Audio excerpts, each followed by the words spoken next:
네, 계속 전해드린 것처럼 특검팀이 내란 우두머리 혐의로 기소된 윤석열 전 대통령에게 사형을 구형했습니다. 특검은 윤 전 대통령의 비상계엄 선포가 곧 반국가 활동이라며 전두환 신군부 세력보다 엄정하게 단죄돼야 한다고 강조했습니다. 현장을 연결해 자세히 알아보겠습니다. 이경국, 우종훈 기자 전해주시죠. 네, 서울중앙지방법원에 나와 있습니다. 내란 특검, 내란 우두머리 혐의를 받는 윤석열 전 대통령에게 사형을 구형했습니다. 박억수 특검보 구형에 앞서 40분가량 최종 의견을 진술했습니다. 그러니까 사형을 구형하게 된 그 배경, 이유를 자세히 설명을 했는데, 특검 윤 전 대통령이 김용현 전 국방부 장관 등과 정상적인 국회 정치활동을 반국가 행위로 몰아서 비상계엄을 선포했다고 지적을 했습니다. 그 목적은 독재와 장기 집권이었다는 게 특검 판단이었습니다. 앞서 윤 전 대통령 12월 3일 밤 계엄을 선포하면서 반국가 세력을 일거에 척결하겠다고 밝힌 바 있는데, 특검은 오늘 윤 전 대통령과 국무위원들이야말로 자유를 위태롭게 하는 헌정질서 파괴 행위자라면서 반국가 세력으로 평가해야 한다고 강하게 질타를 했습니다. 특검은 친위 쿠데타를 벌인 공직 엘리트들의 헌법 파괴 행위를 전두환 신군부 세력보다 엄정하게 단죄해야 한다고 진술하기도 했습니다. 특검은 윤 전 대통령에 대한 비판을 이어갔습니다. 우종훈 기자가 이어서 전해드리겠습니다. 예, 계속 이어서 설명을 드리도록 하겠습니다. 특검은 굉장히 강한 어조로 윤 전 대통령의 비상계엄 선포에 대해서 비판을 했습니다. 특검은 내란 범죄는 공동체의 존립을 위협하는 범죄로 어떤 범죄와 비교할 수도 없이 중대하다면서 동서고금을 막론하고 가장 극한 형벌로 대응해야 한다고 말했습니다. 비상계엄 선포로 인해서 대한민국의 민주주의가 후퇴했고 주가 급락을 포함한 경제적 충격 등 내란 범행이 초래한 부정적 결과가 결코 가볍지 않다고 말했습니다. 특검, 국민 충격과 공포, 상처, 상실감 이루 말할 수 없다면서 윤 전 대통령이 어떤 노력을 해도 회복 불가능하다고 지적했습니다. 부정선거를 조작하고 언론사 폐쇄하려 한 윤 전 대통령의 계엄 선포는 형을 가중할 사유라며 감경의 여지가 전혀 없다고 강조하기도 했습니다. 이후 사형이 구형이 됐고요. 특검은 내란 중요 임무 종사 혐의를 받는 김용현 전 장관에 대해서는 무기징역을 이어서 구형을 했습니다. 또 노상원 전 사령관에게는 징역 30년, 김용군 전 헌병대장에게는 징역 10년을 구형했고, 지금 이 시각에도 피고인들에 대한 구형이 순차적으로 이루어지고 있습니다. 네, 법정에 있던 윤석열 전 대통령 어떤 모습으로 구형을 들었는지 당시 법정 상황도 좀 설명을 드리겠습니다. 일단 밤 9시쯤에 특검이 최종 의견 진술을 시작을 했습니다. 윤 전 대통령은 주로 무표정으로 특검의 진술을 들었는데요. 다만 중간중간 변호인과 대화하면서 옅은 미소를 보이기도 했고, 또 하품하는 모습이 포착이 되기도 했습니다. 방청석이나 재판부 쪽을 응시하거나 특검 진술 내용을 듣고 헛웃음을 짓는 모습도 잇따라 포착이 됐습니다. 윤 전 대통령 사형이 구형되자 어이없다는 듯한 표정을 지은 뒤에 주위를 살펴보는 모습이었고요. 최종 의견 진술을 비교적 차분히 듣고 있던 방청객들도 사형이 구형되자 특검을 향해 욕설을 던졌고 어이없다는 듯이 웃기도 했습니다. 이에 재판부가 방청객들을 향해서 정숙해달라고 거듭 요청하기도 했습니다. 특검이 결국 사형을 구형했습니다. 앞서 특검은 어떤 형량을 구형할지 내부적으로 굉장히 논의를 오랜 기간 진행해 왔는데, 그 과정도 우종훈 기자가 짚어드리겠습니다. 예, 앞서 말씀 주신 것처럼 특검이 사형을 구형했기 때문에 특검이 어떤 논의 과정을 거쳐서 윤 전 대통령에게 사형을 구형했는지를 짚어볼 필요가 있을 것 같습니다. 일단 윤 전 대통령이 받는 내란 우두머리 혐의의 법정형은 여러 차례 설명드린 것처럼 사형과 무기징역, 무기금고뿐이었습니다.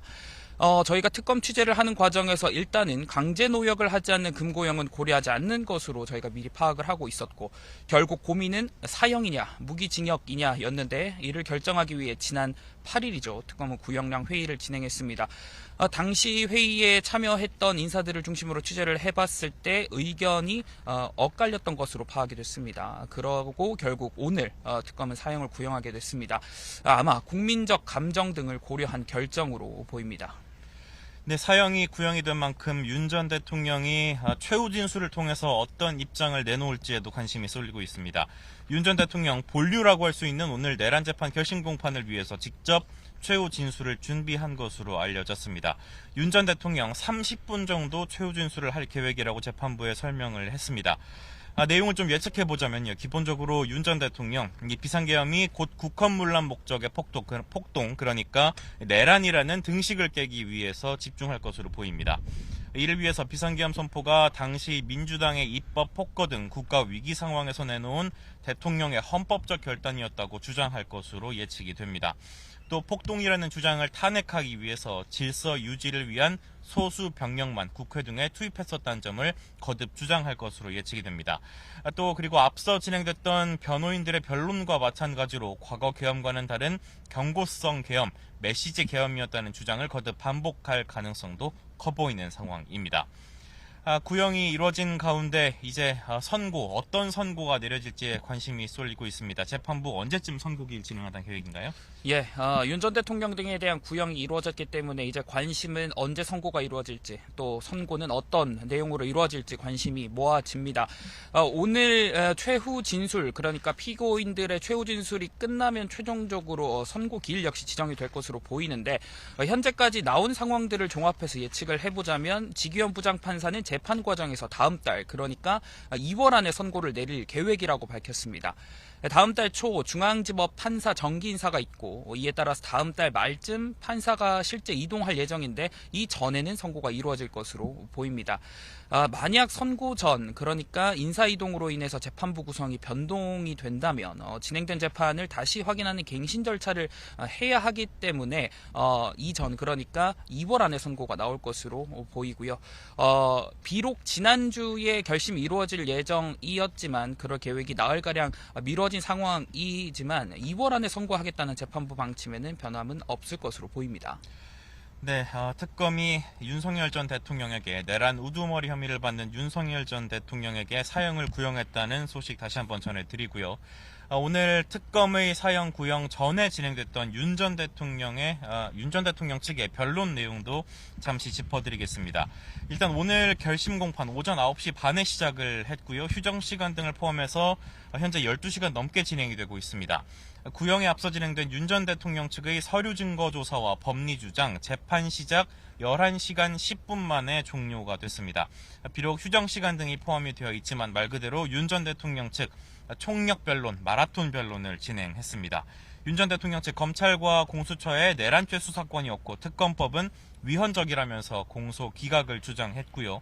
계엄 선포 이유도 설명을 했는데 부정선거론 또다시 꺼내 들었습니다. 그리고 야당의 예산 삭감 그리고 거듭된 탄핵 시도 때문이었다는 주장을 거듭 되풀이하기도 했습니다.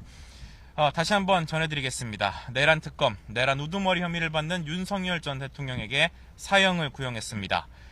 박억수 특검보가 사형을 구형했고 그리고 최종 의견 진술을 통해서는 윤 전 대통령의 비상계엄 선포 강하게 질타했습니다. 김용현 전 장관 등과 함께 정상적인 국회 정치활동을 반국가 행위로 몰아서 비상계엄을 선포했다고 지적을 했습니다. 그 목적은 독재와 장기 집권이었다고 특검은 강조했습니다. 특검은 윤 전 대통령과 국무위원들이야말로 자유를 위태롭게 하는 헌정질서 파괴 행위자, 즉 반국가 세력으로 평가해야 한다고 질타하기도 했습니다. 친위 쿠데타를 벌인 공직 엘리트들의 헌법 파괴 행위를 전두환 신군부 세력보다 엄정하게 단죄해야 한다는 게 오늘 특검의 주장이었습니다. 우종훈 기자 다시 한번 짚어주시죠.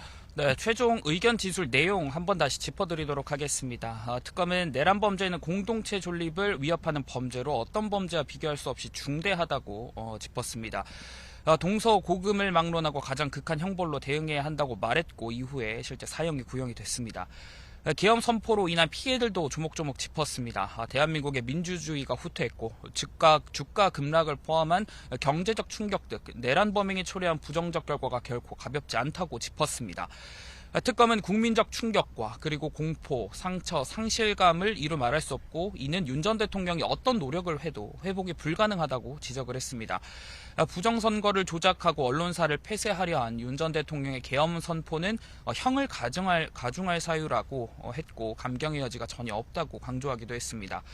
특검은 내란 중요 임무 종사 혐의를 받는 김용현 전 장관에 대해서는 무기징역을 구형했고요. 노상원 전 사령관에게는 징역 30년, 김용군 전 대령에게는 징역 10년, 그리고 조금 전 법정에서 들어온 내용인데 조지호 전 경찰청장에게는 징역 20년을 구형했습니다. 이후 순차적으로 또 다른 피고인들에 대한 구형도 이루어지고 있습니다. 네, 윤석열 전 대통령 특검의 사형 구형에 어이없다는 듯한 표정을 지어 보였습니다. 이후에 최우진수를 통해서 특검의 주장에 대한 반박의 목소리 직접 낼 것으로 예상이 됩니다. 법원에서 관련 재판 소식 계속 전해드리도록 하겠습니다.